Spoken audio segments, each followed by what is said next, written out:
Serena slid the folder across the table and watched her husband's face change. "Go ahead," she said quietly. "Open it." Dominic looked at her. Then he looked at the folder. Then he opened it. The silence that followed was the loudest thing that had ever happened in that kitchen. But we are getting ahead of ourselves. Because before the folder, before the silence, before the moment Dominic Ashford sat across from his wife and understood for the first time that he had been living inside a completely different marriage from the one she had been surviving, there was a wedding. And the wedding was beautiful. And that is where everything that followed was set in motion. If this is your first time on this channel, subscribe right now and turn on notifications because we do not tell ordinary stories here. Stay until the end. The folder scene alone will change how you see everything. Serena Vale married Dominic Ashford on a Saturday in September in a church that smelled of old wood and fresh flowers and the particular warmth of a room full of people who genuinely wished two people well. She was 26, she wore her mother's pearl earrings and a dress she had chosen herself, and when Dominic saw her walking toward him down the aisle, his face did something that made 3 women in the front row reach for their handkerchiefs simultaneously. He took both her hands at the altar. His were trembling slightly, hers were steady. "You are the most extraordinary thing I have ever seen," he whispered. She laughed softly. "You are not supposed to say that yet." He said, "I don't care. I'm saying it now." After the ceremony, he kissed her for so long that the photographer had to gently remind them there were other shots to take. The guests laughed. Dominic pulled back just far enough to look at her face and then kissed her anyway, slower this time. The kind of kiss that carries a promise inside it. She had her hands on his chest and she was smiling against his mouth. And in that moment, she was certain with every part of herself that she had made the right choice. She had given up a great deal to be there. A shortlisted position at one of Birmingham's most competitive accounting firms, 3 years of savings she had built carefully after graduating with a first-class degree in financial management. Career momentum that her university mentor had told her was rare and worth protecting. When Dominic's company transferred him to their Coventry branch, Serena withdrew her application, packed her belongings, and told herself that love required sacrifice. She believed it because it was true. What she did not yet know was that some people receive sacrifices the way a fire receives wood. They simply burn it and ask for more. The first month of their marriage, Dominic came home on a Friday evening, sat at the kitchen table before Serena had finished setting out the plates. "Everything okay?" asked Serena. "Yes," he said, not looking up.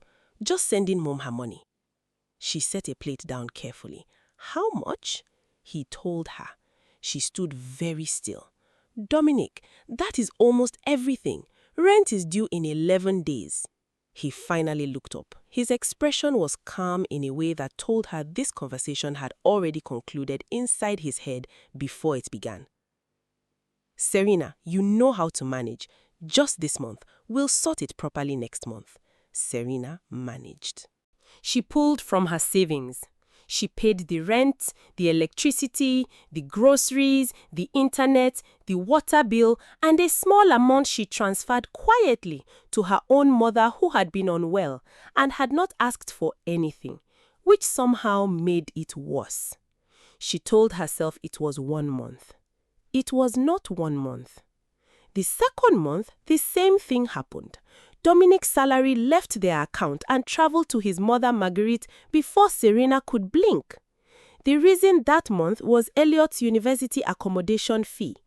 Dominic's younger brother was in his 2nd year, and the housing costs had gone up unexpectedly. Of course Dominic would cover it. He was the eldest son. His father Gerald had died 4 years ago, leaving debts and a family home in disrepair and a grief that Marguerite had converted into expectation with such seamless efficiency that nobody in the family had noticed the transition. Serena understood all of this. She had married Dominic partly because she admired the fierce loyalty he carried toward his family. She had thought it was a sign of his character. She had not understood it was also a sign of something he had never been asked to examine. The third month, the reason was a repair on the family home's boiler. The fourth month, it was a contribution to a relative's funeral costs. The fifth month, it was Elliot again, a laptop this time, essential for his coursework. There was always a reason. The reasons were always real.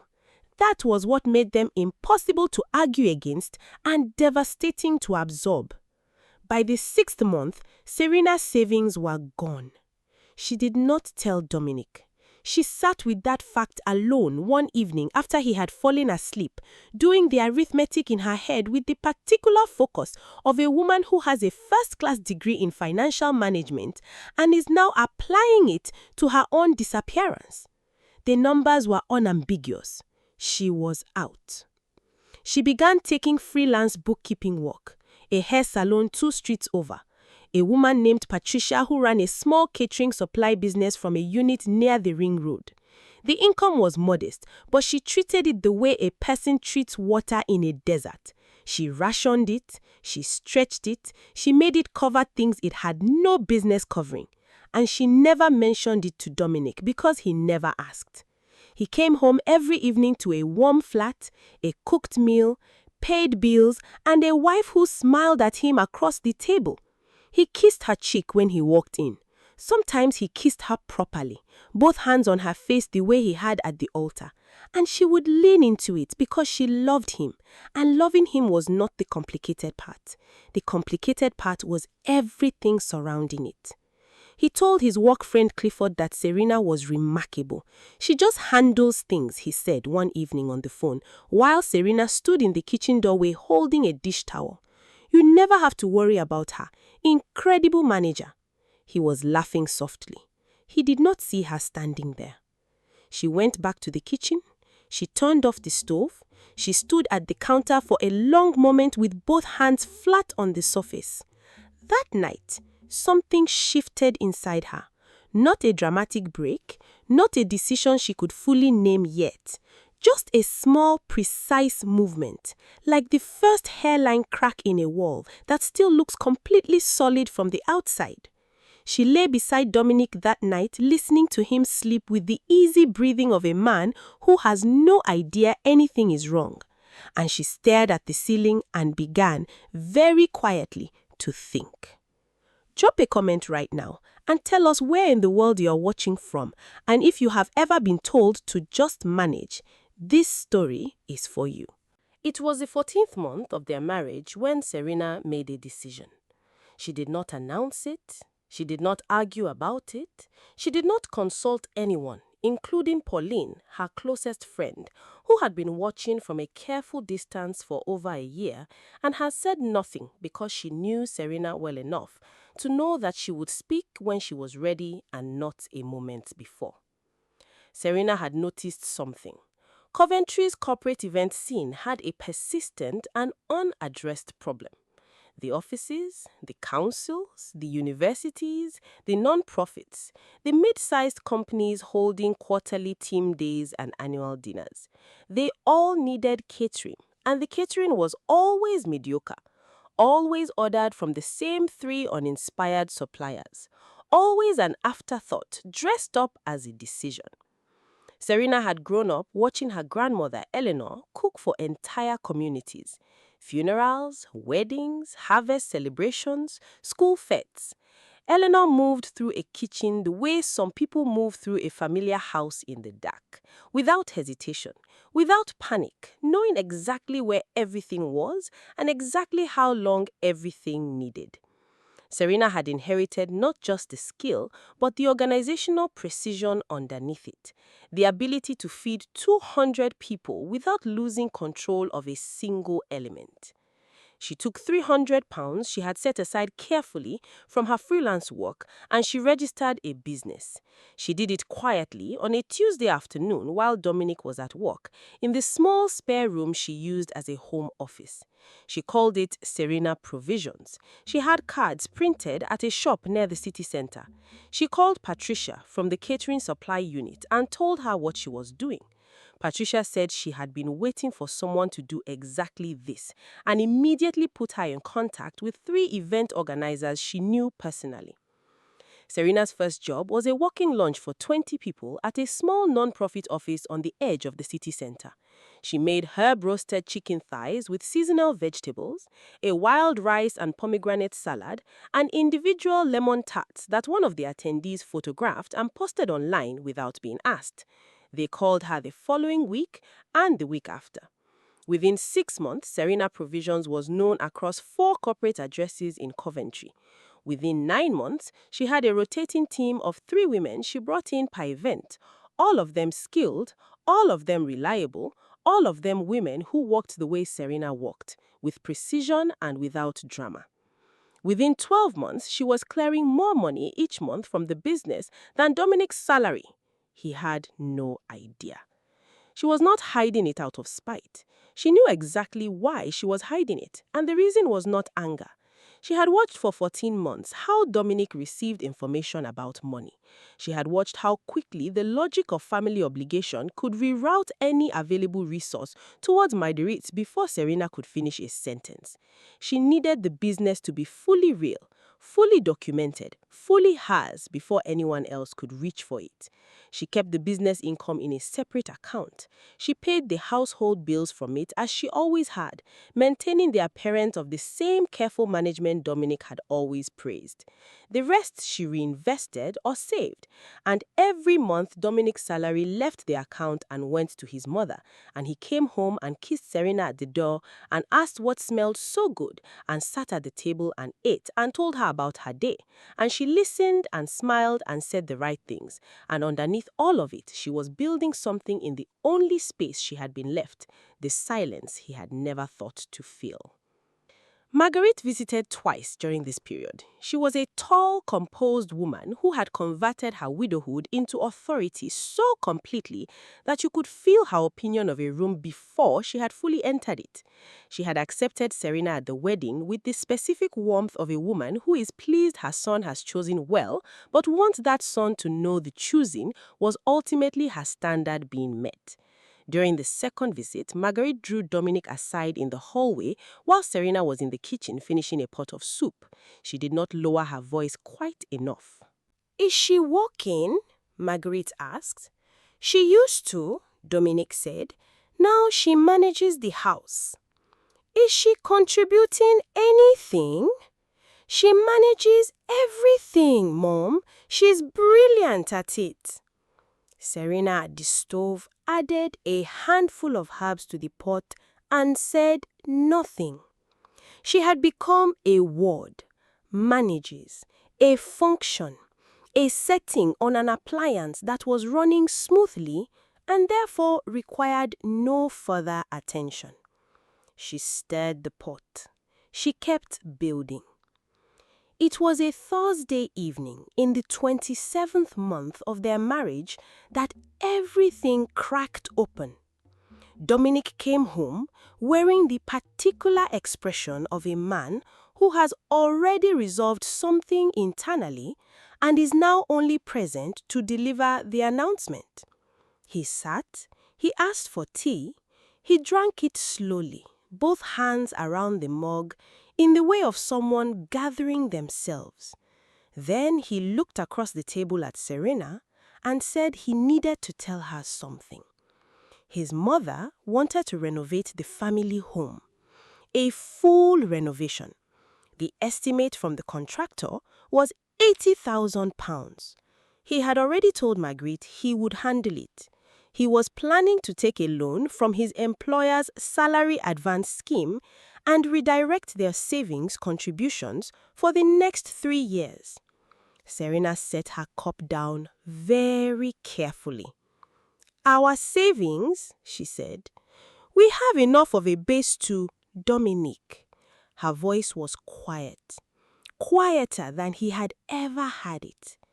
"What savings are you referring to exactly?" He frowned. "The household savings, the account we—" "There is no household savings account," she said. "There hasn't been for 19 months. He stared at her. "My personal savings ran out in the 8th month of our marriage," she said. It was not an accusation. It was a fact delivered with the precision of someone reading from a document. Everything since then, every bill, every grocery run, every direct debit, every single month for the last 19 months has come from money I earned myself. The silence in the kitchen was the kind that fills a room completely, pressing into every corner, leaving nowhere to move. "How?" he said, not aggressively, with genuine incomprehension, as though the question had only just occurred to him and he could not believe it had taken this long. She stood up. She walked to the small spare room. She came back with the folder. She placed it on the table in front of him. "Serena Provisions," she said. "I registered it 14 months ago. Open it." He opened it. Bank statements, business registration documents, client contracts, VAT registration, a profit and loss summary showing 12 months of trading. His eyes moved across the numbers, and she watched his face do what faces do when the reality they had been inhabiting dissolves and is replaced by a completely different one. Confusion first, then recognition arriving slowly like light through a thick curtain. Then the specific embarrassment of a man who has been publicly praising his wife's management skills without ever once asking himself what she was actually managing or where the resources were coming from. Then something that wanted to be pride but could not quite decide if it had the right to be present in this particular moment. "You have been running a business," he said. "Yes." "For 14 months. "Yes." "And you didn't tell me." "No." He picked up the most recent bank statement. He looked at the closing balance for a long time. Then he put it down very carefully, the way you put something down when you understand its weight for the first time.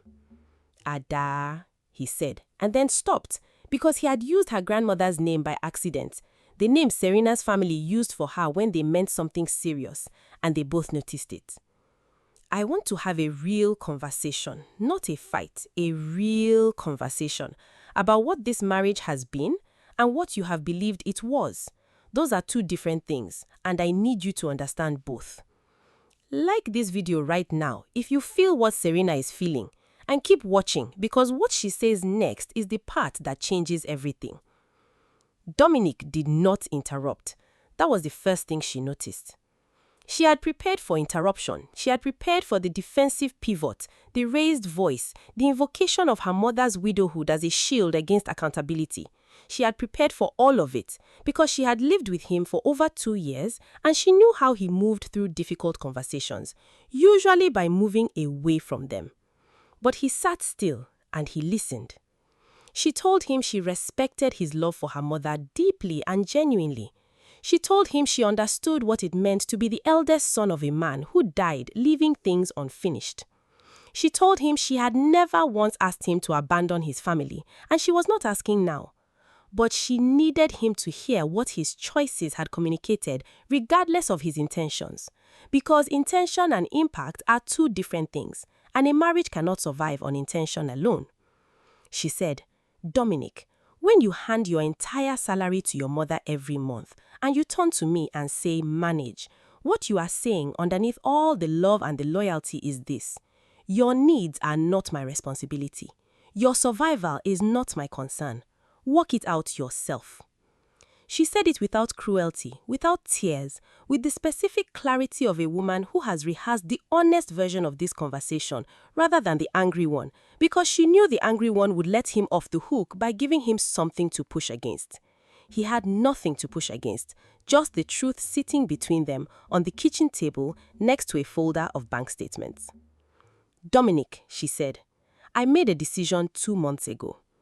I decided I was going to give this marriage one more season. 3 months. If nothing changed, if you continue to make decisions about our life without consulting me, without seeing me, I was going to leave. Quietly, the way I do everything. The temperature of the room changed. I am not leaving, she said immediately. I am telling you this because you deserve to know how close it came. And because I do not want any more secrets in this house, not mine and not yours. He looked at her for a long time. His eyes were doing something she had not seen in them before. Not guilt exactly, something deeper. The expression of a man who is looking at a person he thought he knew completely and understanding that he has been looking at a surface this entire time. What do you want? He said.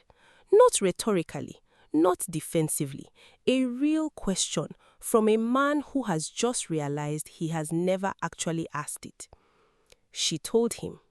A partnership. Consultation on every financial decision before it was made, not after.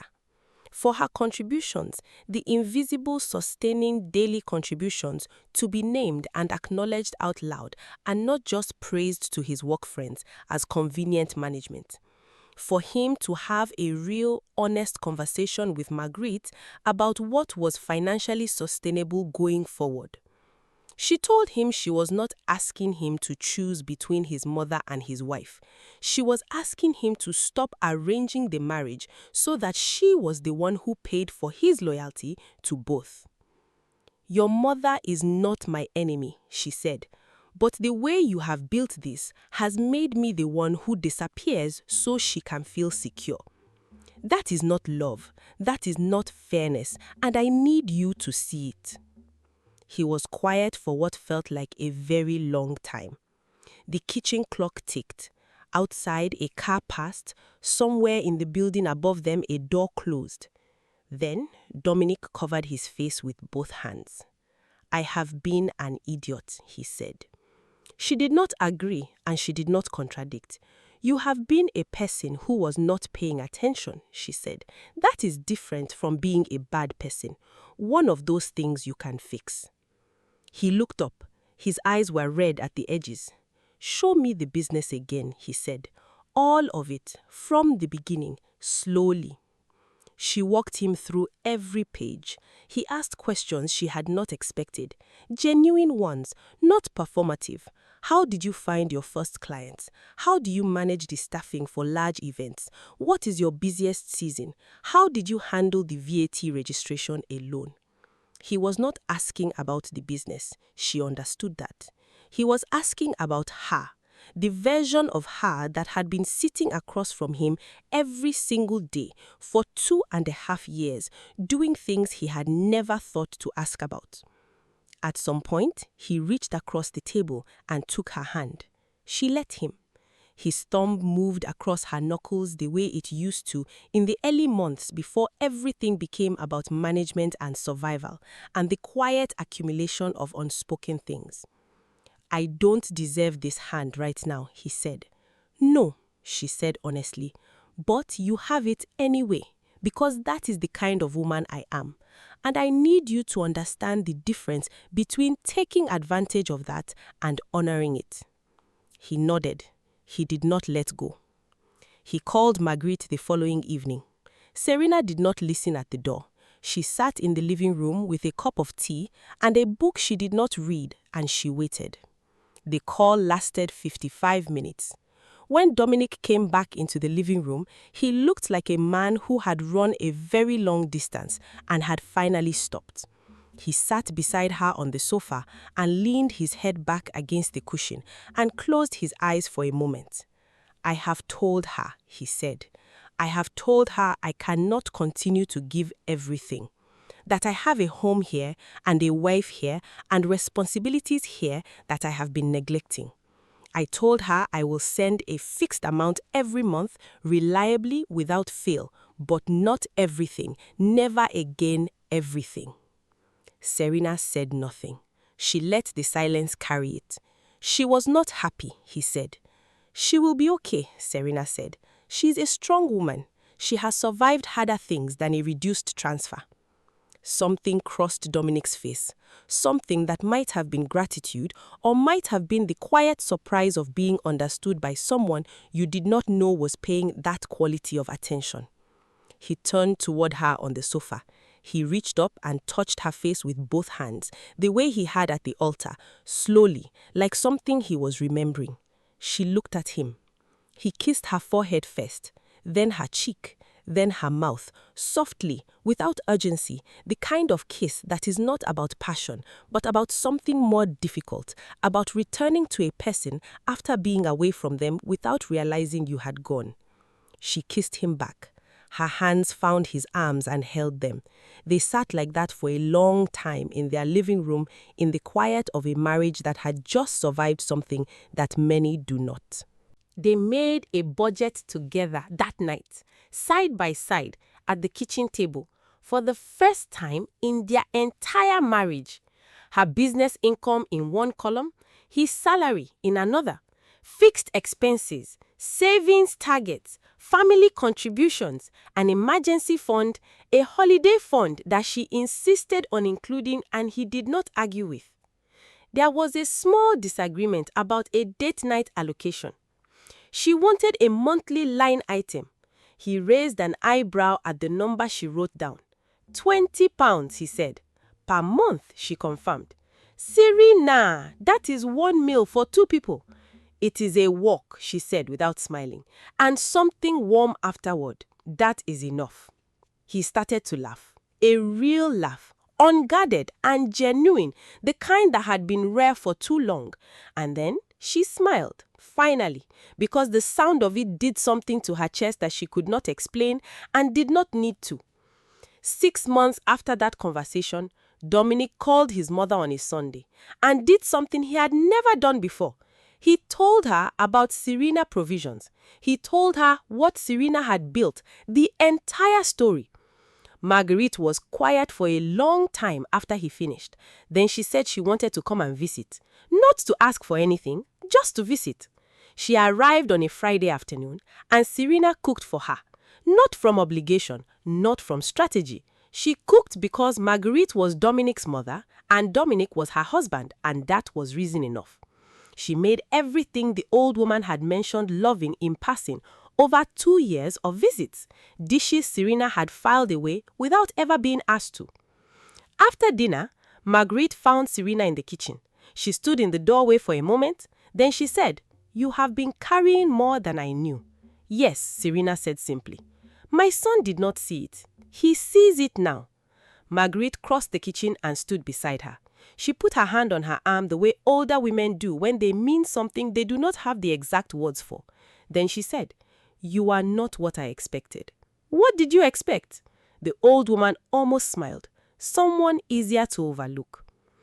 3 years after the wedding that smelled of old wood and fresh flowers and genuine goodwill, Serena Provisions had a commercial kitchen unit on the outskirts of Coventry, 6 full-time staff, a corporate client list reaching Birmingham and Leicester, and a waiting list for weekend bookings. Serena had begun consulting for other small food businesses, working specifically with women who were building quietly from limited resources in the only space they had been left. Dominic was promoted.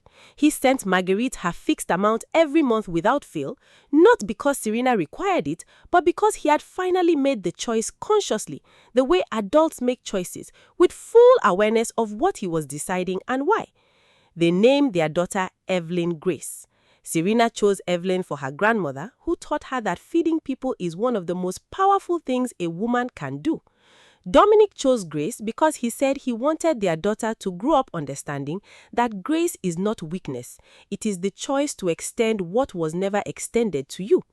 Serena wrote the name down on the birth certificate form and said nothing, but she held it in her chest the way she held everything that mattered.